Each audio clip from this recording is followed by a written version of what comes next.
Déjame contarte una historia. Desde muy pequeña mi relación con Dios fue forjada gracias a mis padres. Mi mamá todas las noches me acompañaba y enseñaba a rezar, para pedir que los buenos se fortalezcan y los malos se conviertan. Mi papá, antes de dormir, me leía la Biblia como si fuera un cuento. Con cada historia me compartía una enseñanza. Podría decir que la rutina de nuestra vida era perfecta. Sin embargo, un día al cumplir los 6 años, las cosas cambiarían. Recuerdo que al despertar, empecé a llamar a mi papá, como usualmente lo hacía en las mañanas, para empezar con cosquillas, cantar o inventar que algún monstruo venía a atacarme y él me salvaría. Pero esa mañana, él no contestó. Entonces grité con más fuerza, simulando que las sábanas me tragaban, pero no apareció. Al contrario, la voz de mi mamá, en modo desesperado, me llamaba y me pedía ayuda. Corrí a verla y mi papá estaba ahí, en el suelo, mientras ella lo sostenía a la cabeza.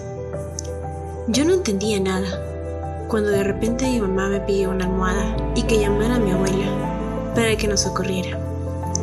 Yo tenía miedo, pero algo me ayudaba a moverme e hice caso a las palabras de mi madre. Mis llamados alertaron a mis tíos y abuelos. Entonces llevaron a mi papá al médico y el diagnóstico fue derrame cerebral. Los doctores le daban una esperanza de vida de 2 a 5 años. Por mi parte, yo a esa edad no entendía mucho, pero sabía que no era nada bueno. Luego de 1 año, mi hermano nació y mi papá poco a poco se estaba rehabilitando. Pero los doctores siempre recalcaron que mi papá se iría en 2 o 3 años. Con todo esto, mi amistad con Dios fue decayendo, ya que dejamos de orar y de leer las historias de la Biblia. Los años fueron pasando. Llegamos al año 5 del diagnóstico, y la única que estaba fuerte y al lado del Señor era mi mamá. Yo renegaba de lo que nos tocó vivir, pero luego al llegar al 6º, 7º y 8º año, mi mamá estaba muy agradecida. No esperábamos que mi papá nos acompañara tanto tiempo. Incluso él se quedó sorprendido. Mi hermano y yo estábamos muy felices de todo esto, pero caímos en la cotidianidad y pensamos que mi papá siempre nos acompañaría. Luego pasó el año 9 del diagnóstico y con ello llegaron mis 15 años. Fue una noche inolvidable, de la que le doy gracias a Dios por permitirme estar con mi papá, mi familia y mis amigos, quienes hicieron que ese día fuera mágico. Sentí mucho cariño y que las cosas mejorarían, que nuestra vida cotidiana seguiría así siempre.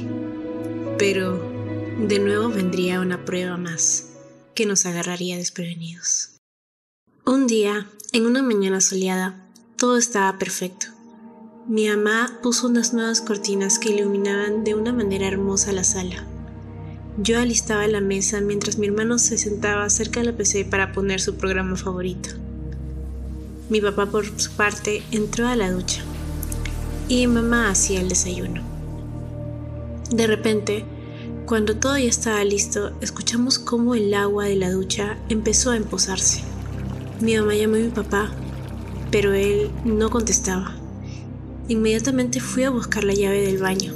Abrimos la puerta deprisa y vimos a mi papá bajo la ducha, desmayado. Nos desesperamos mucho, pero en ese mismo momento sentí un abrazo que me dio la calma necesaria para pensar en quién llamar. Mi mamá solo repetía un nombre. Eugenia, llámala a ella. Yo marqué el número, pero no contestaba. Volví a marcar, pero nada. Ya con lágrimas en los ojos volví a marcar y me contestaron. Era David, su esposo. Entonces le comenté lo que estaba sucediendo. Le pedí que por favor viniera a socorrernos. Al poco tiempo llegó y a toda prisa nos ayudó a sacarlo de la ducha y darle los primeros auxilios.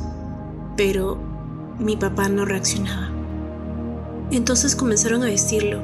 Mi mamá y el señor David salieron llevándolo, y yo me quedé junto a mi hermano, esperando con mucho miedo. Volví a renegar de la vida que estaba teniendo.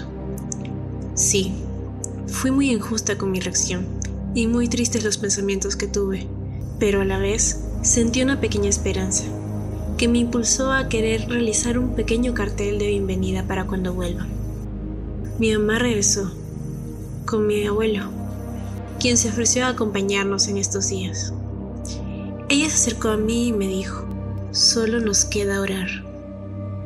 Esa noche oramos mucho por su recuperación y para que ya no sufra, pues cada cotidianidad que a mí me gustaba, en realidad para él estaba llena de dolor al despertar, a cada intento nuevo de caminar, dolor con cada calambre o adormecimiento de sus extremidades. En ese tiempo no me di cuenta que la cotidianidad perfecta que yo pensaba tener estaba llena de sufrimientos que mi papá ocultaba para vernos felices. Pedimos porque se haga la voluntad del Señor, pero que por favor ya no sufra.